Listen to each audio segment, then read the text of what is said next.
So maybe I will just start with being honored to sit next to Samantha. I'm a big fan. Yes, I'm more than double her age. And I've been following your journey, Samantha, like a couple of years already. And in private conversations, I told her that I feel very amazed that she can make us so humble as adults, you know. Very often we, I think, not having bad intentions, but we try to impose things on others. This is partially related to what Dusan was talking about, not listening and having our own definitions and then trying to approach from our own perspective.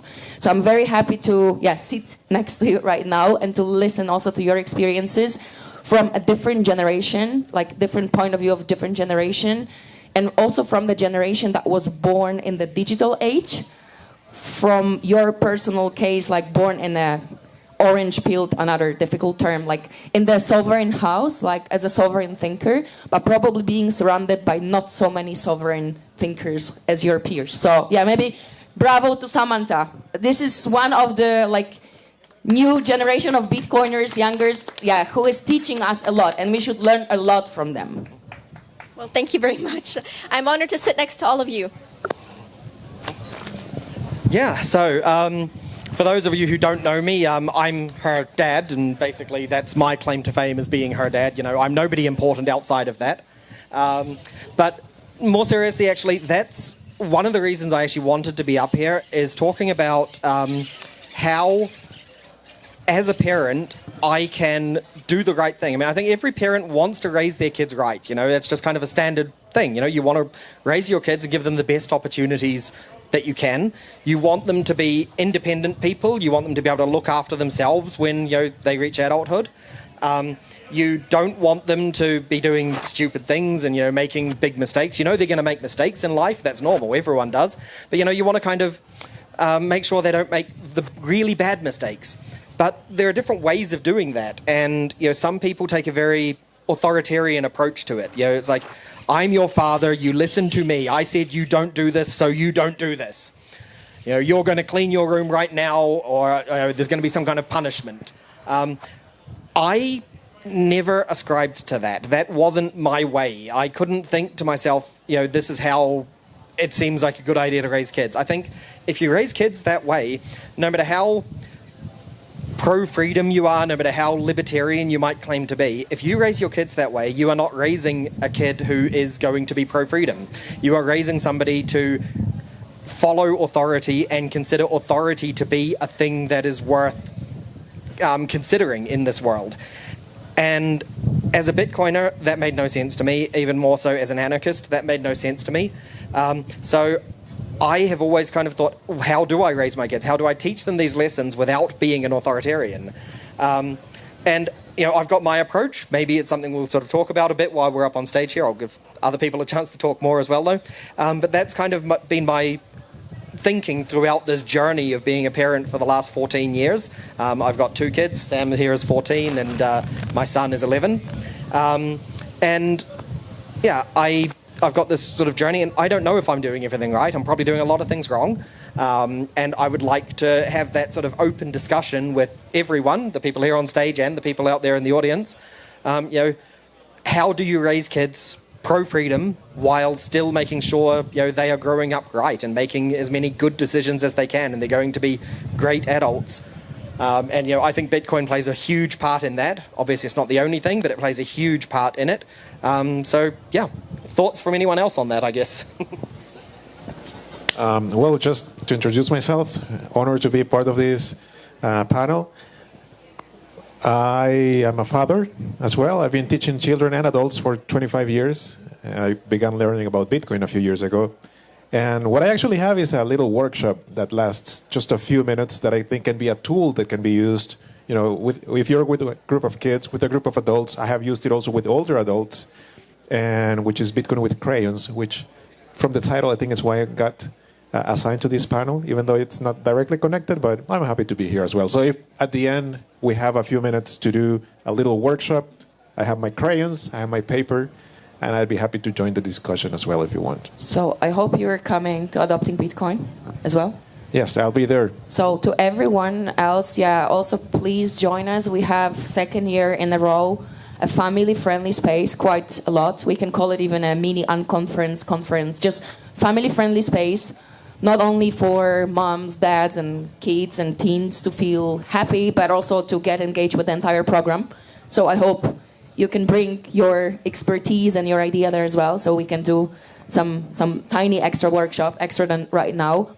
But I would be very happy to exchange ideas with all of us right now, how we can make generally this sovereign way of thinking more fun, how we can make these new generations thinking for themselves and maybe discovering Bitcoin when they are ready for that. So Samantha, I will be happy to also hear if you agree or not, but my personal experience before I started Bitcoin Junior Club was, first of all, again, we are imposing things. There are so many great books, but they are all about Bitcoin, how it was created, why it's a better form of money.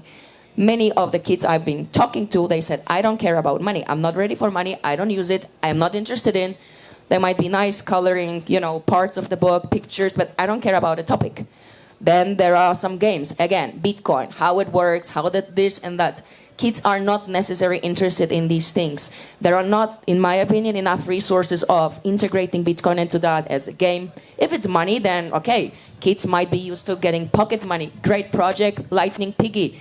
They don't need to yet understand Bitcoin, but they will already feel it, and if they are interested, and kids are so curious and so pure, if you bring a specific topic in an interesting way, they will start digging deeper. So I would be very happy to learn more from all of you guys if you have ideas and experiences how to make these young generations engaged, happy, how to make the Bitcoin not from the monetary and technical area more accessible to them, not directly always saying Bitcoin, Orange B, how to make it more interesting in the way that they will later start discovering on its own, not teaching directly about Bitcoin. Yeah, absolutely. I think teaching children about monetary skills is necessary from a very young age. I can only talk about my experience. I have one daughter. She's 17 and she's an amazing young lady. She'll be with me at Adopting also this week. One of the things we did, and I think has helped her, I hope so, is that from a very early age, whenever we went out, to the store or we went out to, some kind of to the fair or whatever, she would have her own money. So this is your $20 or this is your $10, depending on her age. And we went to Disneyland. Okay, so here's your $50 or your $100. You can use it on whatever you want. It's your decision. You don't have to ask me for everything, but you'll be responsible. If you spend it all, then don't ask me for the Cinderella dress or for the this and that. Can I ask just a side question?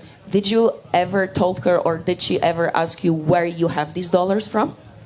That's a very good question. I would always explain that I have worked, and this is from work, and here you go. I give it to you, and then you decide what to do with it. Okay. Curiously, most of the time she would have some left at the end of the day or whatever. So your point here is that she was taught about money from the practical perspective. So we could teach Bitcoin as another form of money for us, the best form of money from the natural perspective. Probably, Samantha, you have this experience. It was one of the, or maybe the only type of money that you experienced, right?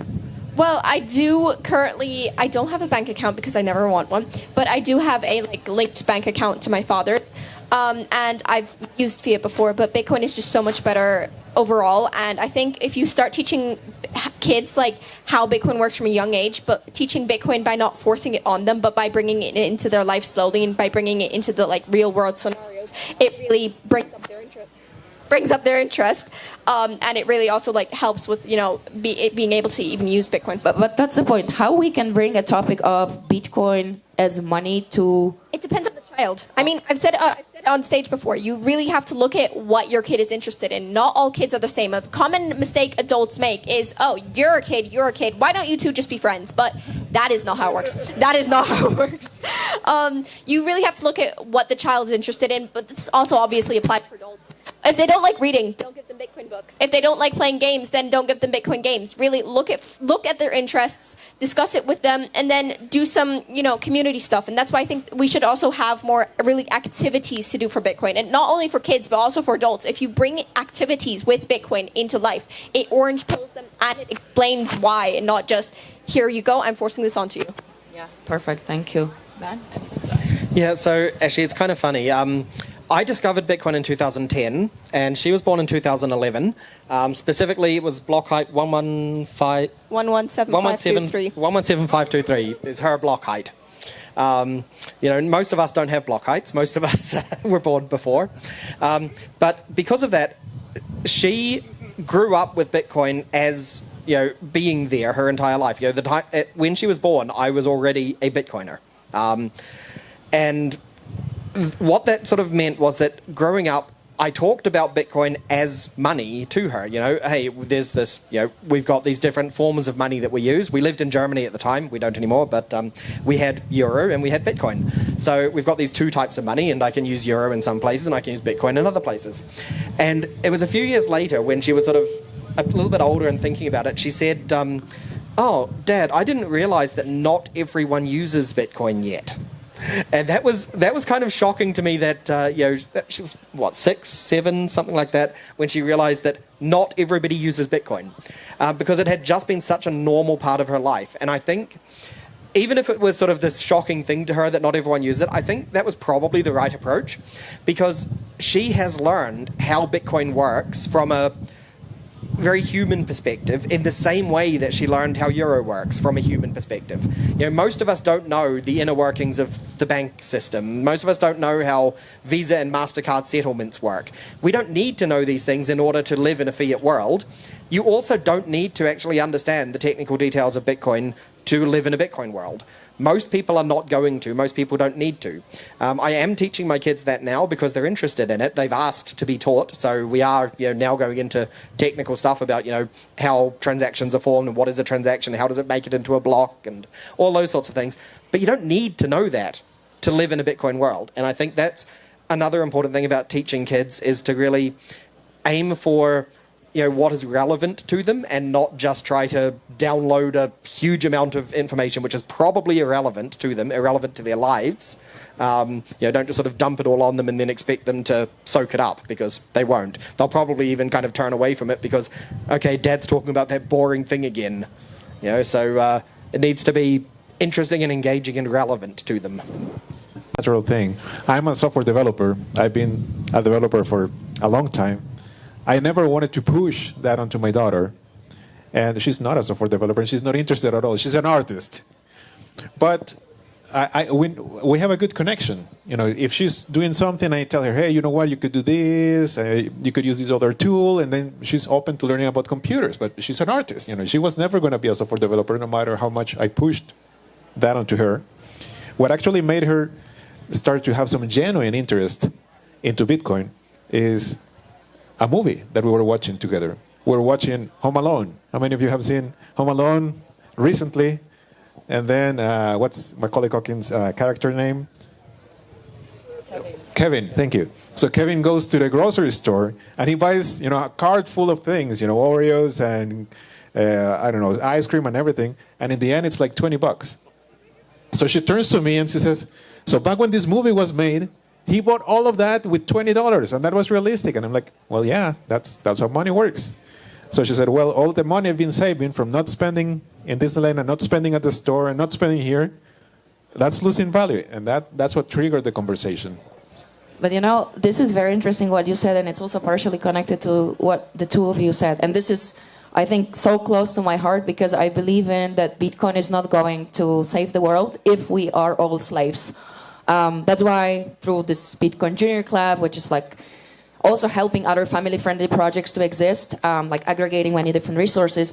First place, okay, Bitcoin, but I want to push a lot and bring together all this creative, critical thinking stuff. Because look, what happened with your story, how I see it, first of all, you reacted to her comment and you started the conversation. Very often these days, parents are like, yeah. They hear, but they don't listen. This is the first thing. Second, I believe that your family helped your daughter to be so sharp that she didn't even notice it, and she articulated it loud. Very often we just blame schools. The public schools, they are enslaving my kids. It's so very easy to just put the blame on somebody else. I was not homeschooled in a direct way, but when I think about it right now, I was going to public schools, My father was my teacher in history, in walking in the park, nature, everything. We were doing chemical experiments. So it's easy to blame the school, but it's very difficult to notice lack of this extra soft education or fun at home. So what you just said is two sides. First of all, you reacted. You didn't pretend that she just made a comment, whatever. And second, and even before that, you let her be a human being that is noticing these things and connecting the dots. For that, we need logical thinking. We need creativity. And also speaking of what you mentioned, that you are a software developer and your daughter is an artist. Many people think that creativity comes with an artistic side. Not really. You need to be also creative to work in a technical environment. So we should, I think, nurture these two things even more than Bitcoin. Because if a kid knows how to think for itself, him, herself, they will find Bitcoin one way or another as well. I don't know if you agree. Yeah, I definitely agree. I actually think that... I was going to say something, but now I've forgotten. No, but I definitely think that children have... I mean, this kind of relates to what we were talking about before. Children have the ability to ask why, and they are naturally very curious. And one day, we children will be the grown-ups, and adults kind of ignore that. And adults kind of go, okay, it's just a kid asking a question. But one day, they're going to be the adults who don't have answers. So you need to start answering the questions. This also kind of relates to... my mic keeps cutting out. This... Sure. Thank you. This also kind of relates to what I was talking about with my father in the car today or yesterday, actually. I think one of the most passively oppressed groups is actually children, because adults all of the time think it's just a child, it's not a fully developed human being. And whilst I agree, I am 14, I am definitely not fully developed, I still see myself as a human being with thoughts, with actions, everything. And you should start treating kids with, okay, well, you have questions, how about we answer that together? How about we explore it together? Because the best way to do those kinds of things is by doing it together actively instead of just explaining and dumping all this stuff. Yeah. Yes.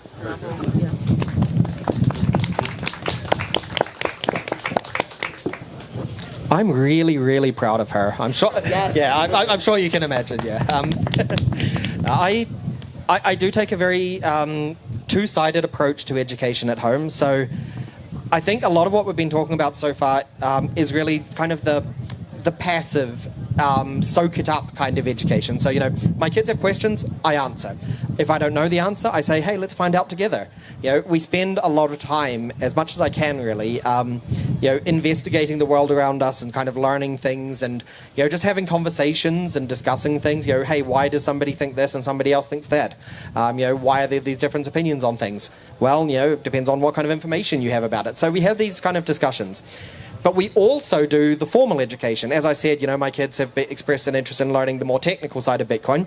So twice a week, in between some of their other lessons, their online schooling lessons, we actually have a Bitcoin lesson on the calendar. So basically twice a week, I sit down with the kids and I'm teaching them all of this sort of more technical stuff.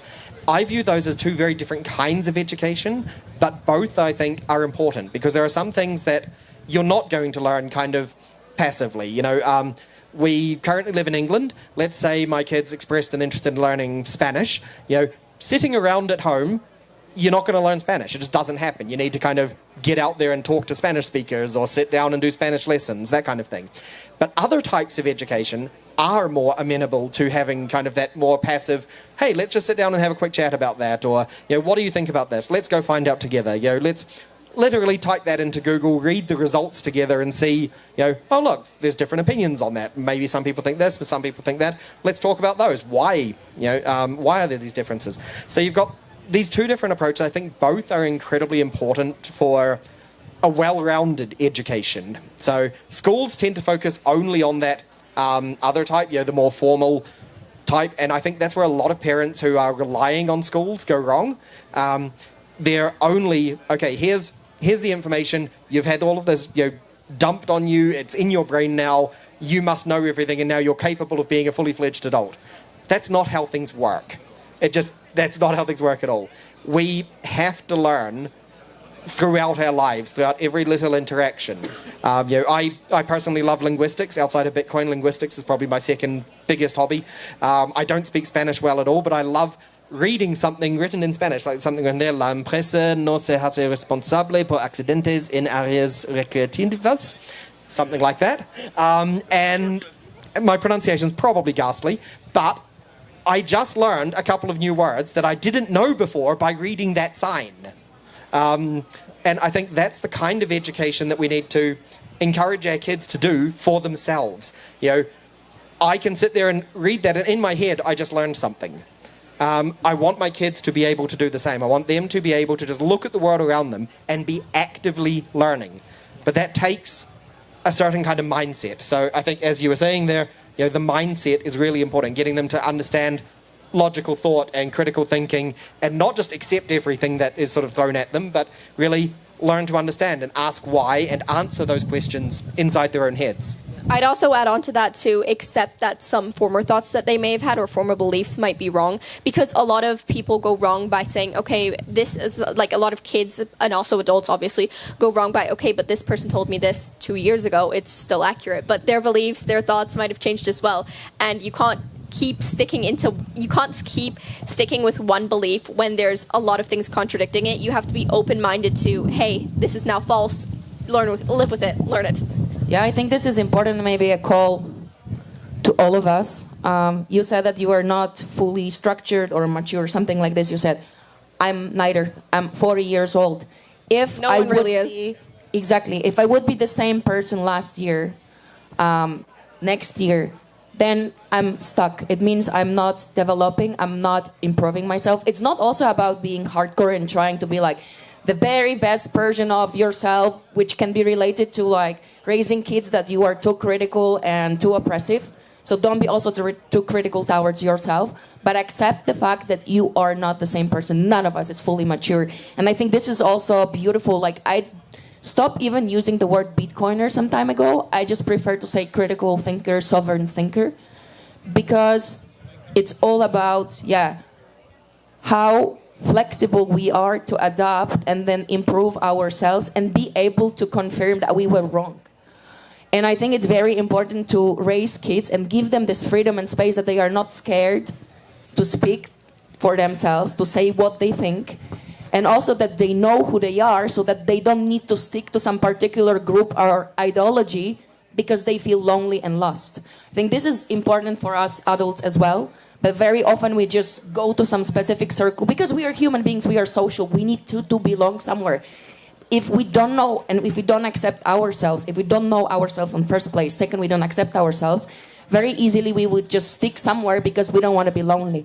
But it's even worse if a young human being, or as Samantha nicely said, a future adult is programmed this way from the beginning. Most of us, we are programmed. We have to unlearn many things. So I think it's important to help the kids, these young creatures, to take it natural, like for granted that they can be themselves and they can look for who they are. Yeah, I think it's very brave to be able to acknowledge and say, I do not feel like a fully mature and realized human being. I think it's very brave to say, I'm going to read a sign that's in another language, and I know that most of the people here, or maybe a lot of them, speak that language, and that's called humility. And that's something very important. If you notice the way children learn a language, they learn it by making mistakes.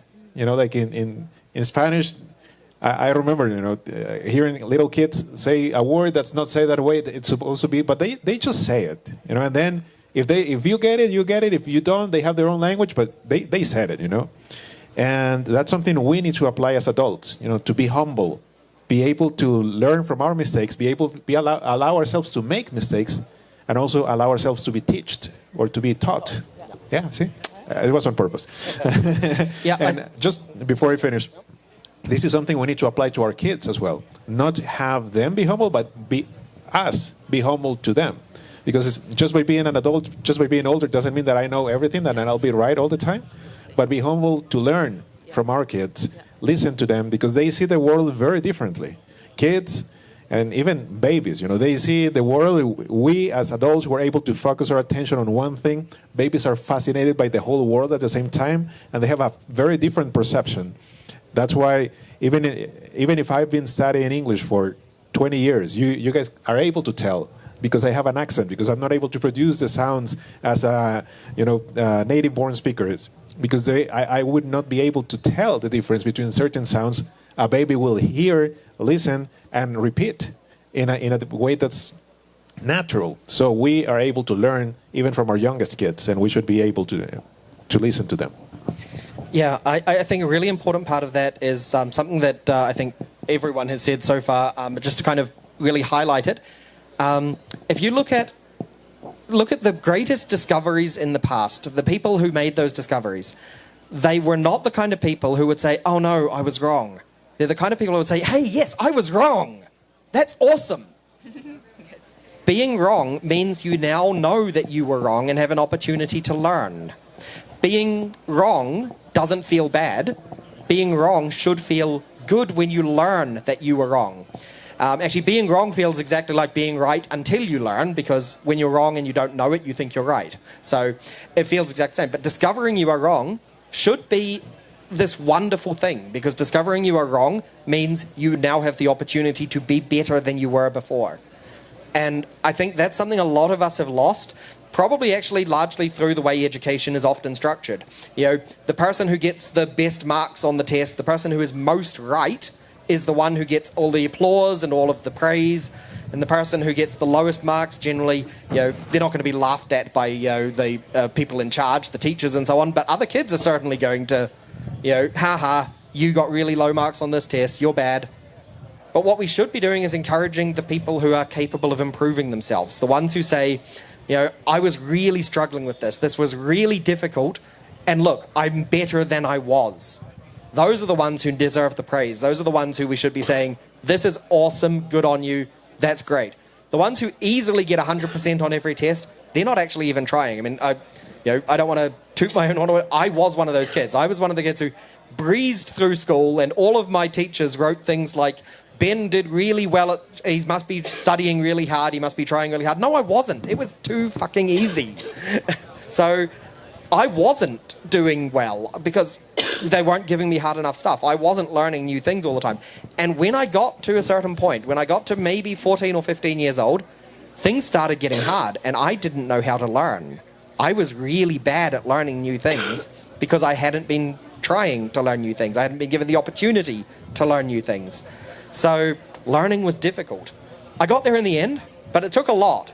And honestly, you know, just like everyone should be, just like everyone should be, you know, I am also still constantly learning, and I never want to stop. You know, the day I stop learning is the day I fall over dead. Yes.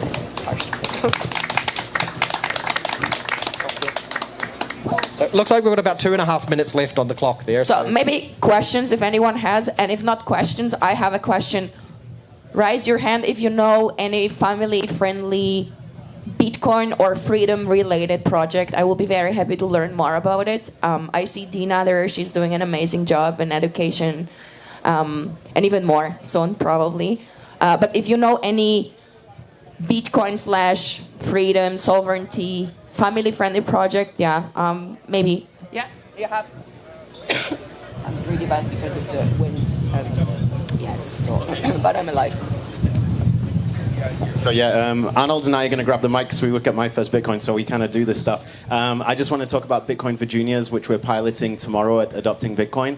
It's Bitcoin education, interactive, role-play, game, fun, aimed at 6 to 12-year-olds. So it's Bitcoin adjacent. It's not like you must buy Bitcoin. It's what is freedom, what is privacy, what is time, what is energy, how do you spend it, how do you have control over your life as a sovereign child, and then they can grow into Bitcoin. Also, I run interactive workshops with a company called Learning Bitcoin, which is basically breaking down this event-based model where we have an audience and speakers, and we all participate in interactive ways of learning together. So those are my two side projects on top of what we do at Learning. And then Arnold?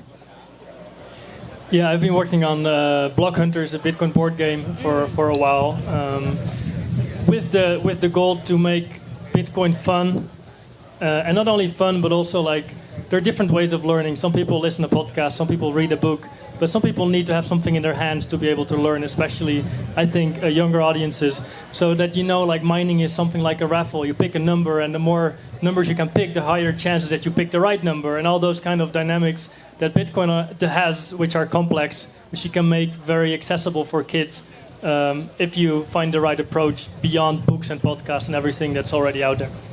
Cool. Okay. And thank you for Anybody else want to plug shamelessly their education project? Well, I can say that my good friend Claire actually runs a Bitcoin-focused school now. Well, not just Bitcoin-focused, but she actually actively brings Bitcoin into learning. It's not really family-friendly since it's more directed towards children, but I thought I should bring that up. It's called Lomond School, I believe, in Scotland. So if anyone wants to check that out, I really think her project is amazing.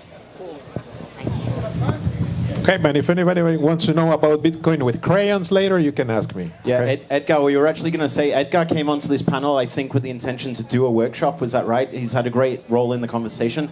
But I just want to say, if you guys would like to do the workshop, you can take some time even after this panel.